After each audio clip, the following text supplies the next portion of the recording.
Hello everyone and welcome to today's webinar, Facilitation and Friends, how different professions use facilitation to leverage their results. And on behalf of IIBA, thanks for joining us today. Today's webinar is an exclusive IIBA membership event. It is designed to deliver practical resources for you, the business analysis professional, as you continue to hone your skill set and deliver value within your organization. At IIBA, we are all about uniting a community of professionals to create better business outcomes and to provide the tools to help you climb the ladder of success. And we are all here today to do just that. Today we have a live panel with us to discuss how group facilitation impacts the day-to-day work of so many professions around the world and how they take advantage to benefit their work and results. Today's live panel webinar is brought to you as part of the IIBA and IAF Strategic Alliance. In early 2017, IIBA formed a strategic alliance with the International Association of Facilitators, IAF. Both organizations share common interests and are committing to collaborating to provide additional resources and value to both memberships.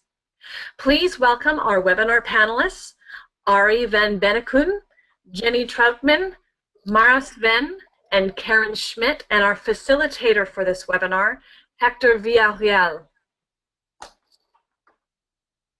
Thank you, Marlene, for introducing us. And this is the first joint initiative from IIBA and the International Association of Facilitators that would allow us to showcase what facilitation is and also how facilitation provides value to so many different professions. As Marlene was introducing our distinguished panelists today, that they very generally have accepted to share their knowledge and their experience. I mean, I think we have almost, what, maybe 100 years of experience in facilitation here? Maybe a little bit more? Maybe. I don't know if people want to hear that kind of information. Well, I'm just trying to signify that here. I mean, we have facilitators that work in very different areas. We have Jenny Trautman. She is the president of the International Forum of Visual Practitioners. We have Karen Schmidt, consultant from Over the Fence and author of Project Design, Thinking Tools for Visually Shaping New Ventures. Svenne, that has been a critical element and proposer or champion of this understanding between the IIBA, as she's a business analyst and also part of the IAF board. And Arie van Bennekum, that some of you might know him from a little thing called the Agile Manifesto that has been very popular in the last years. So let's get the conversation started. And I think we may need a little introduction of what the different professions that we have here represented can and do. What does Agile, project management, or business analysis mean? I mean, what do they do? I mean, what the profession is all about? Who would like to start? Ladies first. And I'm the only guy, so. I can start. Please, Mara. So as the business analyst professional, I'm assuming there's a lot of business analysts who know what the profession's about. It's about enabling change in an enterprise by defining the needs of the business and working with the business to understand and recommend solutions. So it's very facilitative, very collaborative, and lots of conversations. Okay. Jenny, what about visual practitioners? It seems like if I know how to draw, am I a visual practitioner? Yes, you are. It's a really big tent, right? So visual practitioners work in all kinds of different processes. I happen to be a full-time facilitator, but you can see from the chart behind me, I work visually, right? We have other people who are full-time graphic recorders, and what they do is they capture the events as they proceed, producing an artifact from the meeting that's easy to, or the event, that's easy to cascade out through an organization, so everybody can get this snapshot of what happened in the event. So when you say visual practitioners, we are coaches, we are business analysts, we are facilitators, we do a lot of different things. And the only thing that we add is we add this visual element that helps people see what we're talking about, see what we're saying. And what about project management, Karen? What can you tell us about that? Yeah, what does project management mean? For me, very much depends on who you ask.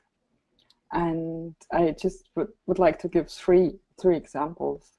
One is maybe if you ask management science or a management scientist, they would tell you, especially in the United States, and they would say project management is all the tools and practices that are not covered by general management practices, because a project is something that is kind of alien to the business model. And from an organizational perspective, it's a pain in the ass of the organization, because people work together who usually do not work together. They create something new that wasn't created in this setting before. So they also don't know as a team how there is no defined process for that. Except maybe the project manager who has done this type of project more often. So it's a unique thing for the group of people. And this kind of illustrates already where facilitation comes into place. The focus we set at Over the Fence, like we say, okay, a project is a garden party. You know, people from different professions, from different gardens need to get together in order to create something. And it's always interesting. They speak different professional languages and they need to get together. And it's a nice thing to do.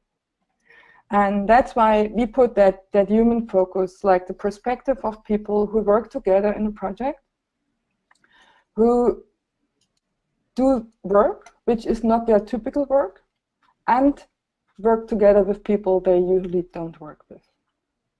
And it's what's also interesting and makes it special. It's a temporary adventure. It has a beginning and it has an end. That's also different from usual business work, so to say. And for us, we have been did some research and asking thousands of people, so what would be the metaphor for a project that needs project management? Because project is a word that we all use, and not all projects do need project management. They need to have a certain complexity and the fact that people get together. So the metaphor we worked with, and we created a visual of that, is a journey into the unknown, with a beginning and end, and the team creates a new thing for the client, and in a quality that makes the customer happy. That's critical. At the end, he's the one who signs off, right, of the project. Yes, and the people who need to live with the result, they are also critical. Absolutely. So, Arie, you've been introduced to all of the different areas, and I know Agile has been used a lot in mainly in IT environments, but it's much more than that, right? Yeah, okay, well, to be very honest, when we wrote the Agile Manifesto, every one of us, I think without any exception, either was still at the time or had been before years a software developer, right? It's the manifesto for Agile software development. The point is that in 1994, I make a deliberate choice, very conscious choice to work in a different way. And I started experimenting in 2001. I was one of the authors of the Agile Manifesto. And in those 7 years and later on I realized, I didn't even know at the moment the difference. I never did IT only. For me, what you have is you have an organization that needs a solution, that needs a product, and it can be big, it can be small, and it has to be delivered by this wide range of professional domain. You know, we have legal experts, we have usability experts, we have marketing experts, communication experts, we have the business experts, whatever the business is. We have developers that make marketing campaigns, developers that make software solutions, developers, whatever, right? So we have people who need something, We have people who make something, and we have people who add a little on it by checking or controlling in the work. And I already just made some notes, having different professional domains, bridging the gap between different terminology and jargons. That's, for me, Agile is an interaction concept. You can do it in projects, you can do it in the line. That doesn't really matter. The concept's still the same. And given the fact that in Agile you want to cut out delay that's unnecessary, means that you have to change the communication from the sequence where you hand over information from one silo to the next. You turn it 90 degrees, and you have different professional domains sitting together in a shared responsibility. And this is where facilitation comes in, because people need to understand, people need to agree, people need to prioritize, etc. Agile is about delivering better business value earlier, and especially that earlier part requires having people together instead of contributing in the sequence to development of a solution. Very good. So I think you've started to share, Arie, on how facilitation provides that value and makes it different from other approaches. Okay, for me, coming back to where I started in 1994, a lot of experimenting.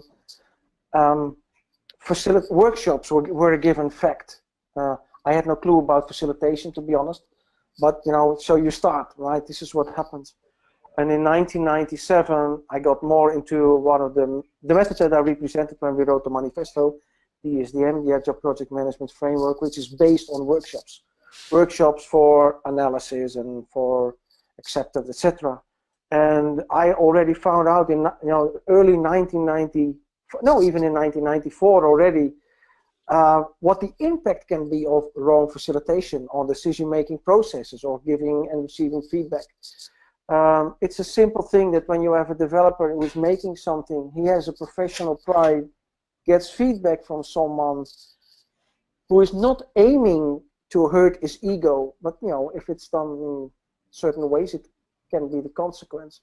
And this is where facilitation comes in. And I got connected to the DSDM community, which was very strong on facilitation. And from the DSDM community in 1998, we initiated the CPF program for the IAF. So I'm very close connected. I know that the first CPF certification run at the Scottish Widows in Edinburgh in 1998, I was there as one of the candidates, from the very early start. Old people, gray hair, big gray beards, that kind of stuff. And you said you didn't want to touch the numbers thing. So Myra, how would facilitation provide value to the business and analyst? Thanks, Hector. I think. Yeah, who are you referring to? Sorry. Mara. Very good. Okay, good. When you look at the business analyst body of knowledge, BA-BOK, one of the key areas I use facilitation is in the elicitation of requirements domain. And there's many ways to get requirements of what the business wants, what the stakeholders want to change, what's needed to be improved. Interviewing one-on-one is one of them. Surveys is another technique.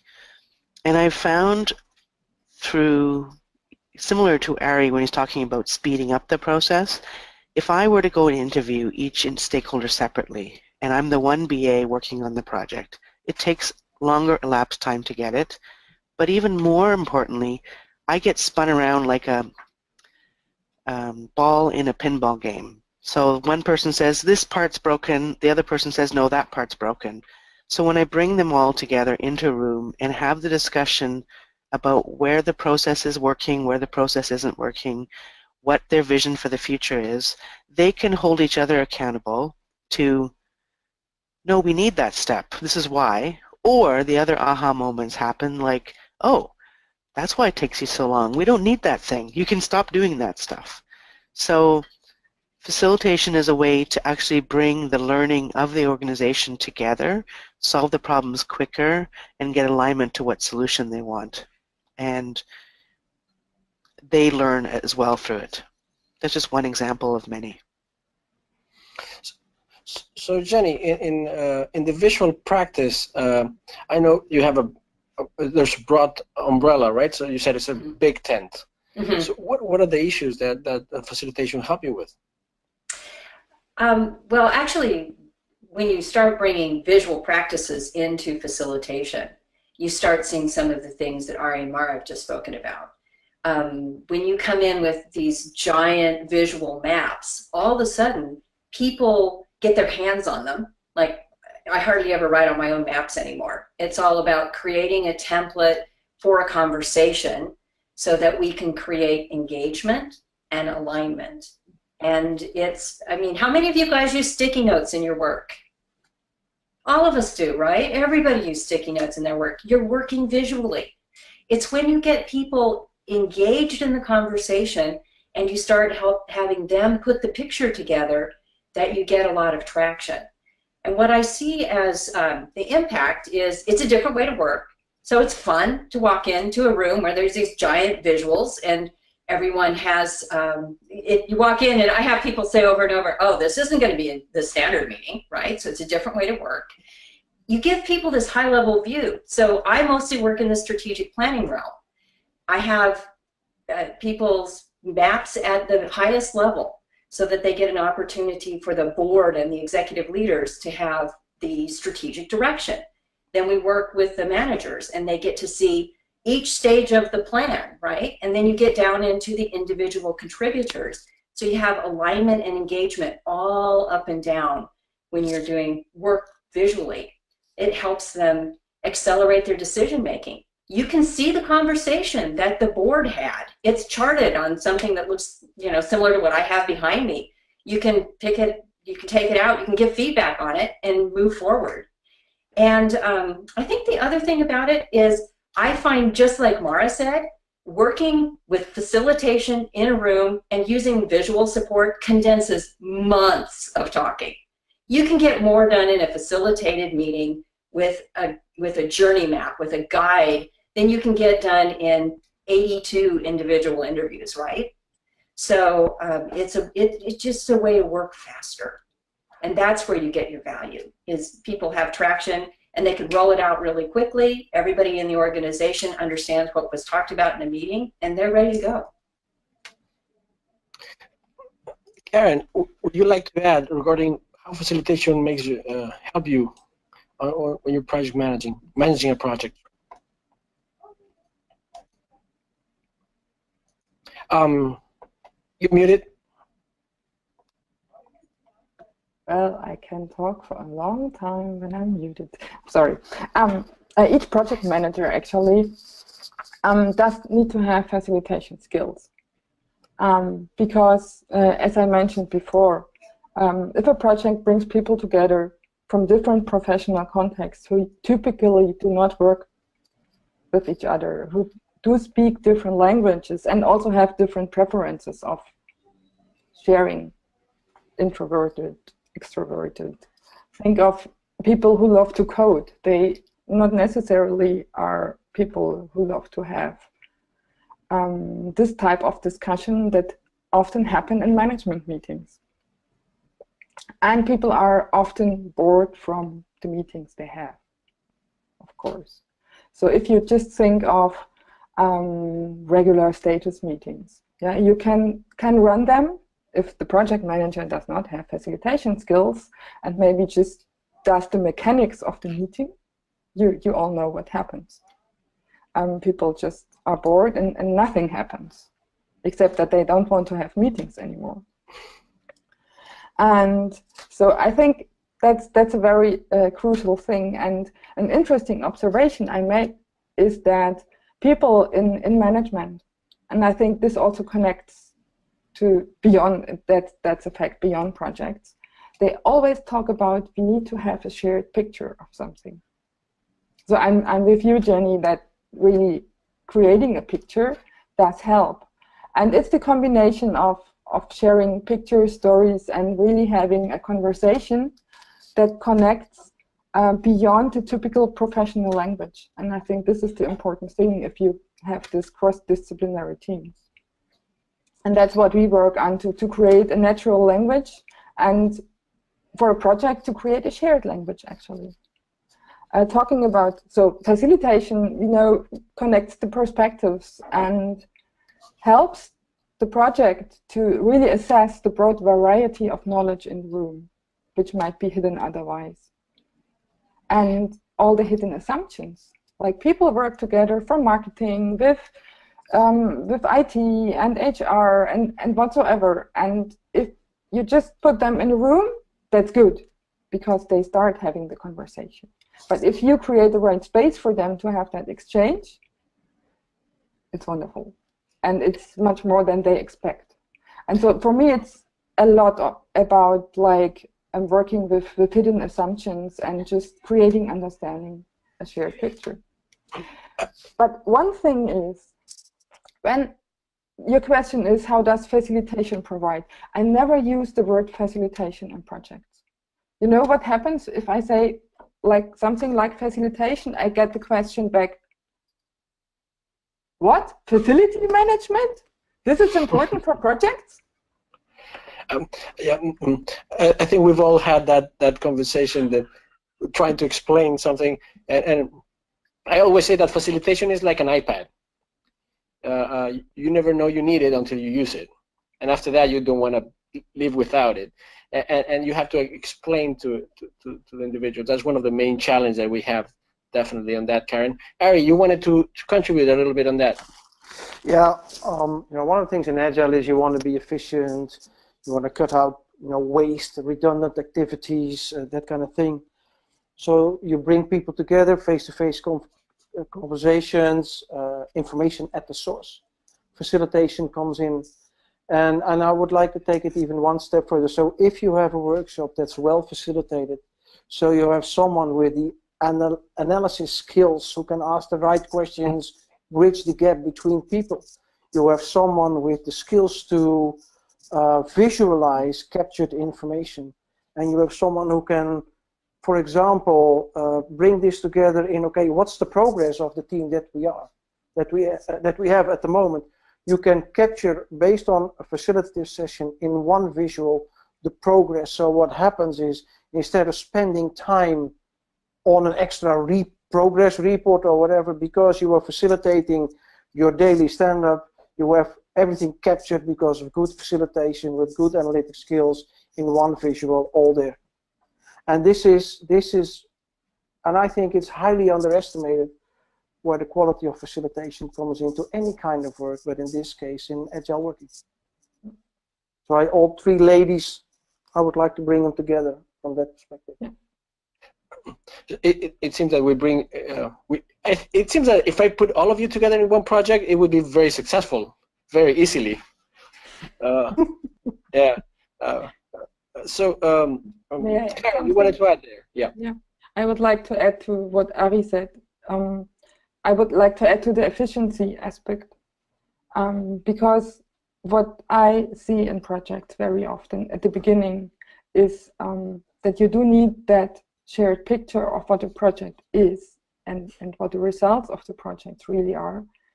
Do the right work, not just to do it efficiently. And it so often happens that that's why we started creating a project canvas, really inviting people to have a conversation at the beginning of a project to create a shared understanding of what they are doing and why this is important. And this ideally connects to the strategic thing, you know, having this conversation, understanding the context. And that was for us, like, if you could change one thing about project management, what would that be? And it was exactly that. If you bring people into the room and help them create really a shared picture of what they do and why and how, if they do it in an agile way or in different ways, it's really, and that's like a little bit like the open space principles, actually. You need to invite people to break their, what's the English word, like the procedural model of a project. You know, they have pictures in mind, they come, they want to do the traditional waterfall projects, others do agile projects, design thinkers do prototyping projects. But it's about really inviting people to have the conversation, what is the right way forward for us? there's some questions already arriving through the chat, and I'm gonna invite all the participants right now that if they have any questions, please write them down in the chat, and we'll be able to distribute it through the conversation today. There's an interesting question, and I'm going to open it to all of you.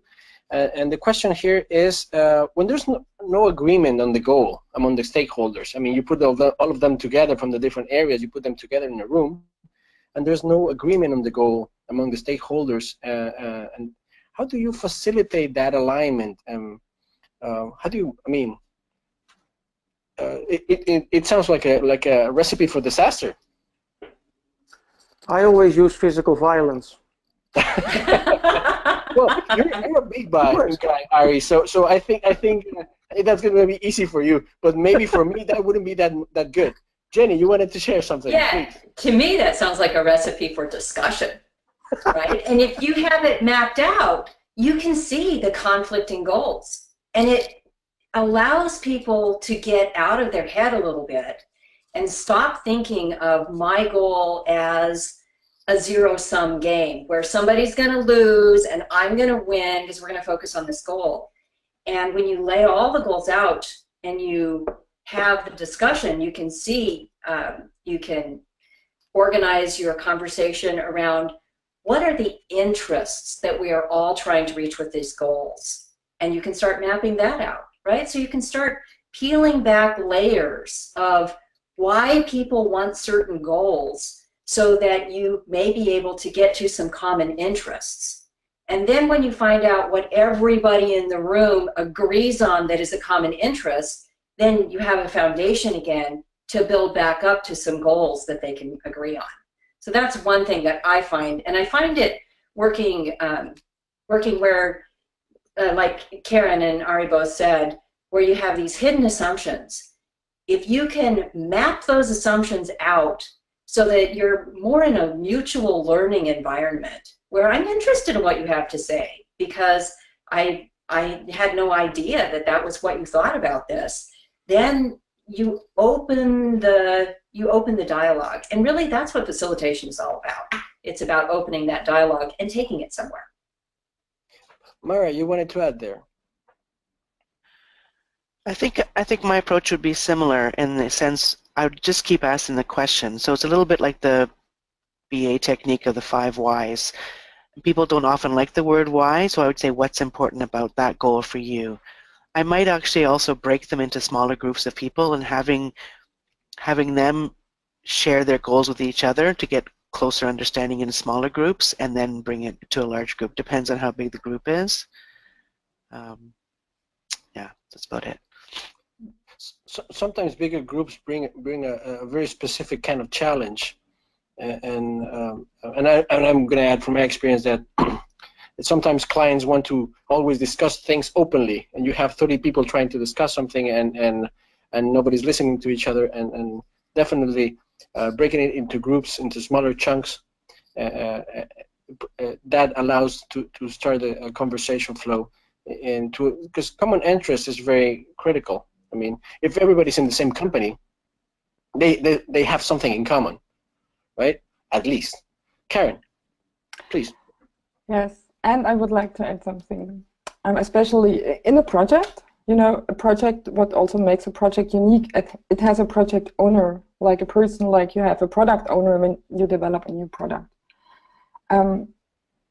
It's not the same word people usually use. They say like it's the sponsor or so, but we say project owner because they own the project and it's their responsibility. It can be one person, it can be more persons. And before you discuss openly with all the stakeholders of the project, a small hint, have a conversation with the project owners before, because they do have different expectations all the time. Not most of the time, all the time. And this, if you start using the 5 why, for example, there, you just see in the room like, it's different. Maybe we should have a conversation about that, because that is the reason why your project manager is completely lost and confused, because they talk with the one person and they say, oh, this direction, that's the most important part of the project. Then they just run in the other owner and they say, oh, you know, this is very important. And so project teams struggle a lot because of that. And it's a simple thing if you do it. Mara, please. I find one of the things that's in common as a BA and as a facilitator is we have to go beyond the presenting problem. People will say, hey, I want a team building activity. Well, it's like, do you really want to just fall down backwards trust thing? What's going on behind that? Why you're asking for a team building activity? Similar in the BA profession, the goal is sometimes presented as a solution. I want this particular screen change done on this system. And so that's why you're trying to peel back those layers. Well, what's important about that screen change? What are you using it for? And if you're having that conversation either directly with your sponsor at the beginning of a project, as you say, Karen, or in a group, then they're going to build that shared understanding about, well, why do we need this thing? And it may be a different solution at the end. So Arie, after you arm twist them and trying to make sure that they all go your way, what do you do to that alignment? How do you work with that situation? What's for me very important is that facilitation is for me a technique that I use in Agile teams and Agile projects every single day. Depending on the type of interaction, it can be just a small team, the development team, the daily stand-up, for example, the daily achievement meeting, but also what I call the heartbeats. I have them once, maybe twice a week, like an hour, very short session, but very sensitive, focusing on the value. And this is where you need all stakeholders involved. So it's about maybe a new requirement coming in. We have to identify what it means, what's the value. We have to make a decision, do we do it? We have to understand the complexity. So all those aspects like, the analysis and can we do it within the given time, within the time box that we have coming together. And the only way to do this in a very efficient way is to have all stakeholders together at that moment. So even maybe it's not even unwinding the people, but making sure that they are in the big ball all together all the time with one shared objective. And that's very, if you work in the Agile way that I do, you set at the beginning in sessions very strong. This is the objective, the business value that we are focusing on, and every requirement that we are going to deliver in this Agile way of working should contribute to that business objective. Therefore, I need strong analysis to understand complexity, to understand value, etc. But also I need a clear understanding between all those different professions in the session together. And this is where visualization is crucial. I call them information radiators. You can't do without them. And then you bring them in line of the process of the team, where the team management or project manager, whatever, is coming there. So it's a continuous process of diverging, converging all the time. And facilitation is the connecting element. Jenny, you wanted to say something, I think. I saw your hand, right? Yeah, I am such in agreement with you. I mean, every meeting that I start, I actually set it up as a facilitated process. I don't talk about the facilitation, right? Everybody just assumes everybody can facilitate. But I find that I spend about twice as much time thinking about meetings as I do leading them. And it's because I go in with a real good idea of what are we going to do for the facilitated processes to hold the conversations to get to the end results. For every meeting I start, I have just a little formula I use. What's the purpose of this meeting? What are the outcomes that we are going to walk away? What are we going to have in our hands when we're finished? What is our overall goal for this meeting? And what is the process that we're going to follow today? Then any questions with how we're going to proceed, right? And then at any point, somebody can blow up my agenda. And I'll have another idea in the back of my mind about how I can pick up with an effective facilitation process that will further the goal of that meeting and that will lead to the outcomes that we have set for ourselves for that meeting. And Mara, I see that you are trying to say something, so I'll hand to you. Thanks, Jenny. You just reminded me of something else. So meeting management is table stakes for a BA professional. And sometimes we're not the ones calling the meeting, and sometimes we have project managers who aren't facilitators like Karen is. And so we can actually also facilitate, I call it guerrilla facilitation.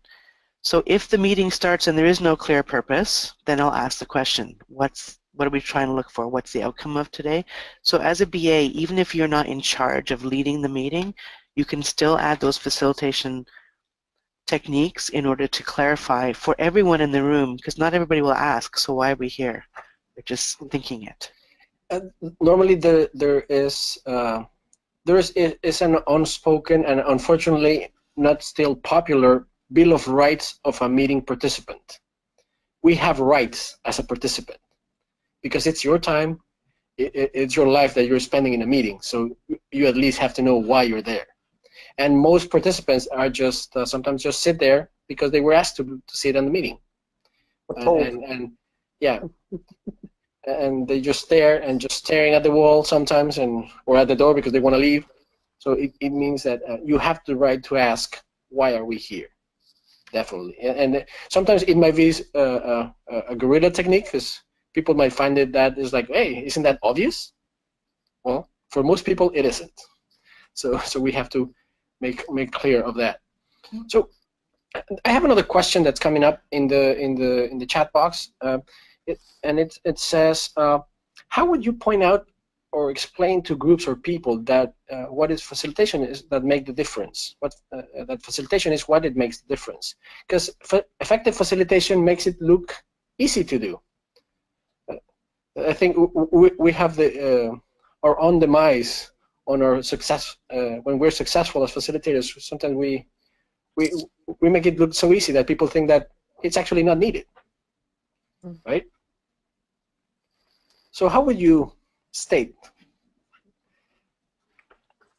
Well, one of the things that I do is I talk about what the different roles are in meetings, right? And my role as the facilitator is to hold a neutral space for us to have this conversation, et cetera, and so forth. So I find when it's all in how you contract for the meeting, if that makes any sense. It's how you set up the agreement for the meeting that you're going to be having with the participants and with the meeting owners. A lot of times they bring me in as an independent facilitator because they want to participate. They want to be in the middle of the conversation, and they don't want to try to, an executive doesn't want to try to run the meeting and wear the hat of adding their opinions as they go.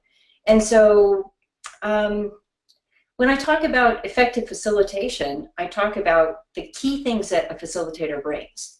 And to me, it goes back to Karen, was it you who said it goes back to the open space methodologies, where it's, you hold the space for the conversation to be held, you adapt so that you have different processes to facilitate, and you can talk about those in an effective way before you ever set up the meeting.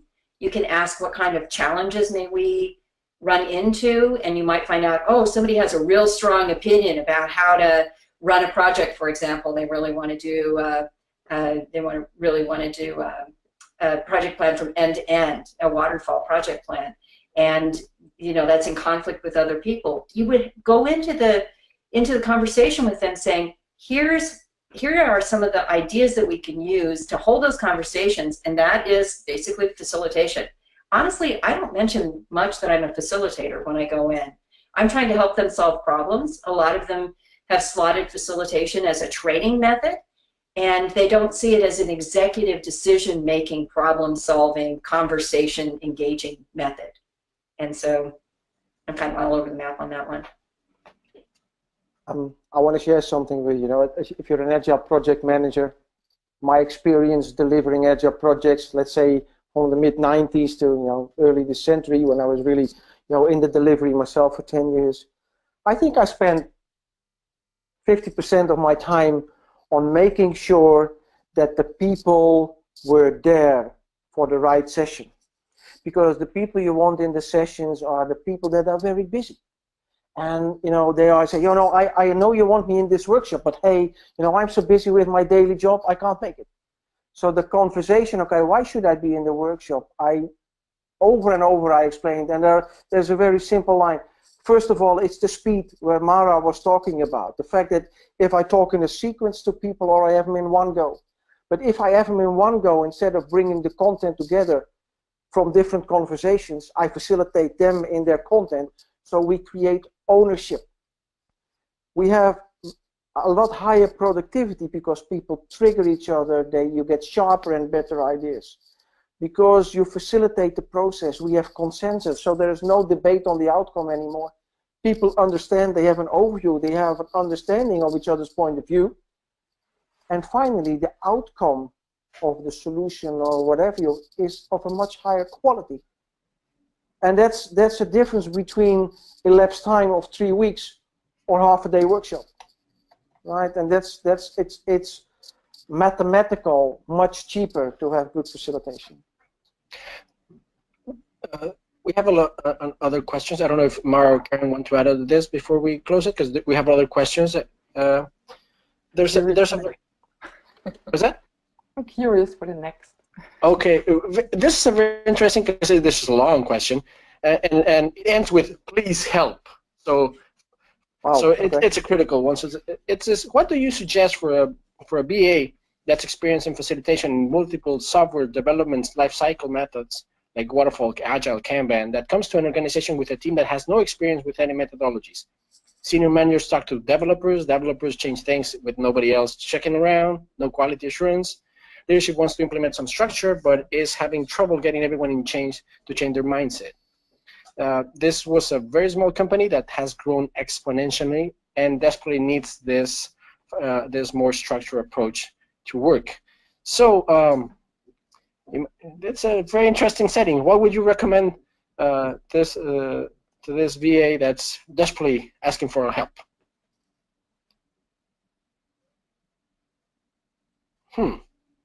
Mara, please. Hire a facilitator.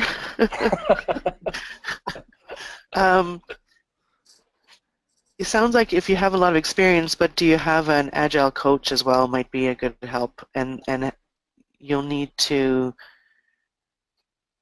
potentially have one-on-one conversations as well as coaching. I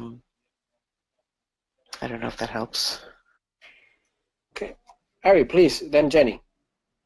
What I found out, if you want to work in an Agile way, the way you work is differently, but also, and that's very hidden and it's causing a lot of problems, the paradigms, the perception of things are different in traditional working and in Agile working. So if you want to go in this way of working and you want to rely on facilitation and workshops with empowerment where people can make decisions instead of going to a change advisory board somewhere high up in the hierarchy, the first thing you have to do, you have to align on how to work before you start to work. You have to set the rules of the game before you start the game. Management foundations in the Agile Project Management Framework. And that's very important. I would like to give time to other people, but you cannot work in a specific way with all those different paradigms, and if you didn't talk to everyone involved, all the stakeholders, before you go doing it. Jenny? Yeah, and that goes to the meeting planning. What I find is sometimes it really helps if you can bring pictures of the methodologies that are available to solve the problem. So it's like, here's how we could approach this. Here's a methodology that we picked up from Agile, or here's one that we picked up from action learning, whatever methodology it is that you want to bring to the table. Be able to present that as a picture to a group of people, so again that they can bounce ideas off each other and point out, here would be the benefits of working this way. Here would be some of the challenges that I think we might face in our culture. Are you interested in adopting any of these because you see the benefits of changing the way? And here's how we're currently working today. Here's the benefits of how we're working today. Here are the challenges of how we're working today. Here are two maybe other ideas. And I recommend this one. After you have the discussion, then you can say, I recommend this one, and here's why, if there's not a clear recommendation that comes out. Mara, did you have something you wanted to add? Karen, please. I have a third one. You can choose. I was just thinking when listening, maybe I would do it slightly different because I wouldn't use the methodologies or approaches as the structuring element. I would just go work and interview people, or have a group of people interviewing each other. What are the practices that really help us work well? And what are the practices that hinder my work? And then maybe, I don't know the setting, but maybe there's a chance to have a wall whatsoever, start collecting those and inviting people to have those conversations and creating that picture step by step. Then you don't have, and that's my experience. Like we say, you know, if you use the words like facilitation, if you use agile or traditional in that sense, except that agile is hip at the moment, traditional is not, you do find the good things in tradition, like in what people call traditional, and it is not an either or. It's a combination of what really works well.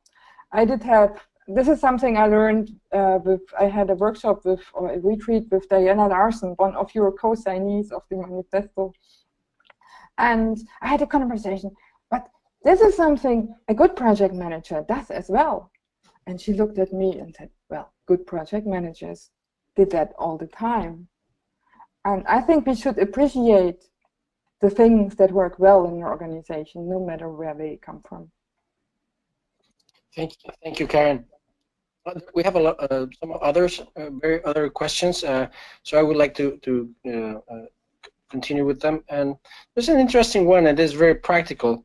And it says, how would you help engage participant who's looking at his phone during the meeting, checking emails, memes, WhatsApp, all the different very fun things that we've received out of the technology boom of the last 15 years that has made us quite unattentive when you're going into a meeting.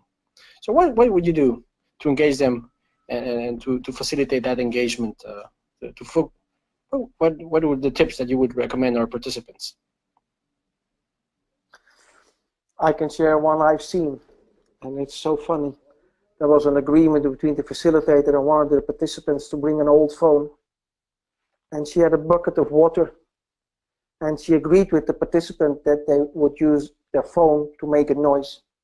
So she set up the ground rules, guys, you know, we have a break, and every moment, every an hour, 15 minutes, you can check your phone, so please. And then the fake phone went off, and she said, give me your phone. And the participant said, yeah, sorry, I'm sorry, here's my phone, and she threw it in the bucket of water. And the rest of the session was totally cool. Now that's a joke, but it worked. And I see, if it's really relevant, you can just ask people to hand over their phone, put it in a central place, and every break people can go there, take it. But it's, people will have an excuse. You cannot force them. So, I'm in this very important project, and I am waiting a call, or something is happening in the family. People will find an excuse if they want one, and you can't say no, to be honest. Jenny. I just set up a meeting, Norm, when we get started. We go through the roles, we go through the outcomes, we go through the agenda, and we go through ground rules, right? And in that, we talk about technology. I just put on there, on the chart, I write technology, right? And then we have a conversation about how does the group agree we can use technology today? Is it okay to type on your laptop? How about phones? Is it okay for people to be using their phones during the meeting? And you get them to talk about it. You get them to agree on what the majority of the group wants. And then if somebody uses the phone, you can just say, we agreed that if you needed to use your phone, you needed to step in the hall. So do you mind stepping in the hall, please? And then you're not the bad person. You're just enforcing what the group agreed they wanted to do. Well, the thing is, in my opinion, with the continuous evolution of technology, I meet a lot of people in my sessions that say, I make notes on my phone. That's right. Yep. So yeah, and if you make notes, it's fine. Yeah. And it's their own responsibility. I always use ground rules, but again, they're adults. They take their own decisions. That's right. And if they agree that it's okay for everyone to use their phones to take notes, then they'll speak up in the beginning of the meeting, and then everybody's cool with that. Karen, you wanted to say something? I think people should use what they need to use and need to do, except like others get kind of annoyed and then they need to make an agreement. I wouldn't force that, but it's maybe different. Now I was thinking about the project domain. This is different anyway because people meet more often and you are within the organization and you have shorter meetings and sometimes there is something really urgent. But if you get to know the people in the project as well, and you can create like a meeting culture. You don't have to talk about all those ground rules every time, but you get that sense of trust that they come before the meeting to you and they say, you know, this and that, and I'm in this situation, and then I tell them, just don't join the meeting if there is something really important. We will keep you posted. Thank you, Karen. There's another one, and I think that this is going to be the prior to last for today. And it's the question is, how do you go about facilitating or maybe preparing for a meeting where you're going to go to discuss sensitive topics such as organizational changes, outsourcing departments, where participants might be or are researchers to the project or change, and maybe they might be affected directly by the change itself? Karen, please. A very short statement.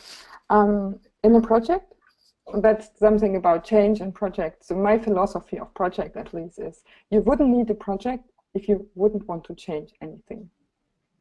Because if projects are things that are outside the usual business model, it's not made for value creation in a regular sense, it's always a change project for the organization. And I heard what I love this, or my mantra in that is there is no resistance to change there. And if people are resistant to change, you should change your approach. Okay, thank you, Karen. Your methods suck, or something like that. No, Jenny, working. Go ahead. Yeah. Yeah, I because facilitation is so important for me in Agile working. I developed many years ago the outline of a training is called Facilitation for Agilists, and I was working with a guy from Ireland who's also a clinical psychologist about resistance, and he said there's no such thing as resistance, and this is where I come into Karen. I said there's no resistance. They're just people not ready yet, and as a facilitator, you know, again, you cannot force people, and there's no need to force people, but you have to understand that, you know, people have their comfort zone, and if you can make it safe for them to leave the comfort zone and to explore and to discover and to make choices on their own, because that's the only way it goes if they make their own choice, then you can make that happen, and this is where facilitation is really giving extra value. Mara. Yeah, and the way to make it comfortable for people, I guess they also say in facilitation there are times where the conversation is difficult, and so as a facilitator you can't shy away from that, but to make it feel safe you bring in different methods.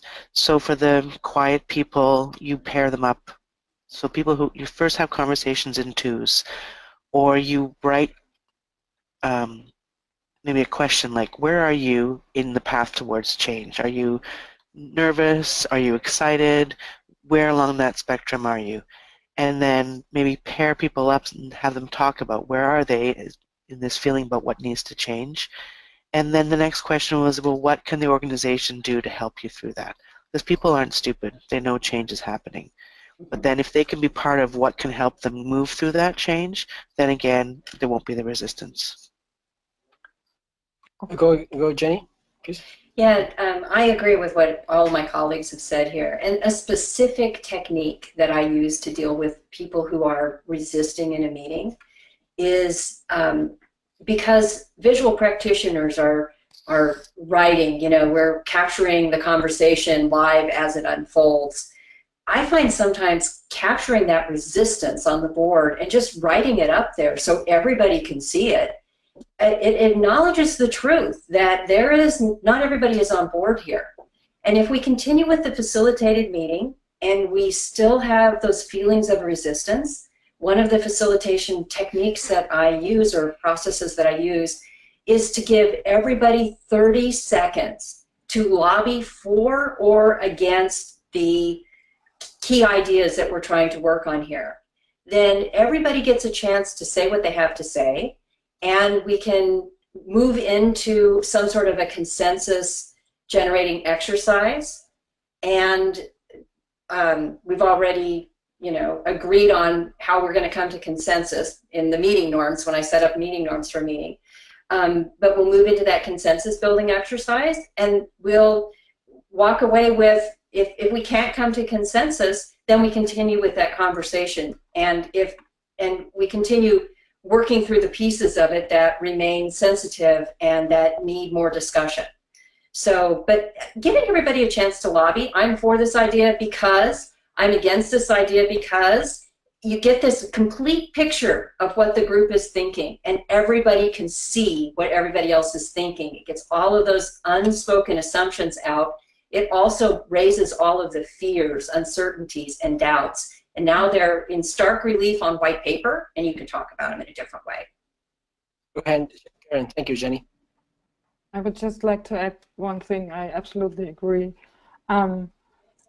For me, one important point in this context is not only to make it feel safe, also to make it safe for participants to share their concerns. And this is something like the question, what is behind? Is there a new idea that should be executed and they shall all just agree so that they can proceed? Or what is the intention of the thing? That's a contracting matter with the manager or whoever, the owner of the change. So that's why I could say that so shortly in the beginning. It's really about feeling this responsibility. That's my role, which is beyond pure facilitation when I'm within an organization, that I bring this in as well. Very good. Thank you, Karen. So we need to close. I mean, well, it has flight, the time. You guys, you make it so easy. I mean, it's easy to facilitate facilitators. It's easy to just let them talk. But before we go, I'd like if you can close on the how the facilitation is expanding your reach, or maybe how your profession is also expanding the reach of facilitation as well. And if you could, there's a question here, if you could recommend any books for to enhance the NDS and people that coming out of this workshop, of this panel, would go home and then click on their account on any online library to continue learning about these topics in regard to your specific profession. So anybody would like to get it started? Ladies first. Yeah, Hector, I cut the books part. So the books that I would recommend about how to use visuals in facilitation, there are actually 3 of them in the Common Press that I use all the time. They're all by David Sivit, who founded the Grove Consulting International. They're visual teams, visual leaders, visual meetings. And those will provide kind of the basics for you, layout format. And there are many, many other books beyond that. But those specifically speak to using visuals to support processes, including facilitation. Thank you. Jenny? Karen? I can add the visual tools for project design. Well, none such a book existed before. That's why we had to write one. And it's not just a joke. It's available as an e-book for the price you want to pay, including €0 on our website. We can share the link. Because to reach, we see that value and facilitation for people and projects. And we want to help people and projects use little nuggets of facilitation techniques in day-to-day work. Like, it's not just managing projects, it's leading projects, and it's designing projects in a way you set up your work, your temporary organization, so much impact the way you interact in that project. So that's why that was the point we started. And it's about self-awareness of project managers so that they can increase their facilitation skills or what they can reach when facilitating more. And it's also, not everyone has so much knowledge in or background in projects. That's why there is another thing we invite you to explore. And those are questions. We made, in the meantime, really nice little cards that help dialogue, help people to have a dialogue about their project, different aspects. And they help you as a facilitator to ask the right content-wise questions, because there is a lot of project know-how in there. So you do have the process know-how. As well in the book, you have you can learn something, we hope, in a natural language, and happy for feedback. And maybe you find something you can use for your work with projects. Thank you, Karen. Please, Mara. So you had two questions there. How does maybe the facilitation profession get expanded through BA profession? And there's a number of techniques that the BA body of knowledge describe, and it's not just from them, but process modeling, data modeling, it's called business model canvas. So there's a lot of structured facilitation techniques that also include visual that the BA profession learns about, that also facilitators can use to help the discussions in depending what's needed. As far as my books, one of them is the focused conversation method. I haven't got it to show you, but I can send you the title in the link afterwards. And that really talks about how the decision-making process happens in groups and how you can use questions to get a group to come to a consensus. And then the other one I use a lot is Michael Wilkinson's IAF Hall of Famer, Secrets of Facilitation. It's a great, easy to read, and I refer to it a lot. Thank you, Mara. So, Arie. Yeah, what facilitation does for Agile is it increases the purpose of Agile. We do Agile to deliver better business value in an earlier stage. Strong facilitation contributes to this. You get a better outcome if you have good sessions. Regarding the book, I will not recommend the book for facilitation. I will recommend the book, maybe it's a management book, I don't even know. It's from a Dutch author, he's called Joep Schrijvers, and the book is called How to Become a Rat. It's a very skeptical book on how people behave in organizations. And I think because he also made me read Machiavelli, which is something similar, and it helps you to understand, and it's great fun to read. So thank you, Arie. Appreciate it. Well, we've been through a lot today. I would like to appreciate and recognize the time that Jenny, Karen, Mara, and Arie have spent with us, sharing their knowledge and their experiences today. And I want to also appreciate Liva from the IIBA that has worked with us to set this up together and put it together for hopefully the first of many conversations that we will have here in this forum. And please, I will try to answer the questions that we have in the chat via email. And we appreciate. We will have this recording, this webinar recorded, and will be available inside the IIBA members and the IIF members only area. So you could review it and check with your colleagues and recommend it as well. I thank you very, very much to all of you, and I wish you a very great rest of the week to you all. And thank you. Thank you very much. You're welcome. Thank you. Thank you. For facilitating this webinar. And as Hector has said, yes, you will find this on the IIBA website within 5 days of the live presentation. And we want to thank you, our attendees, for your time and joining us on today's facilitation. Everybody, have a lovely day. Bye. Bye-bye. Bye. Thanks.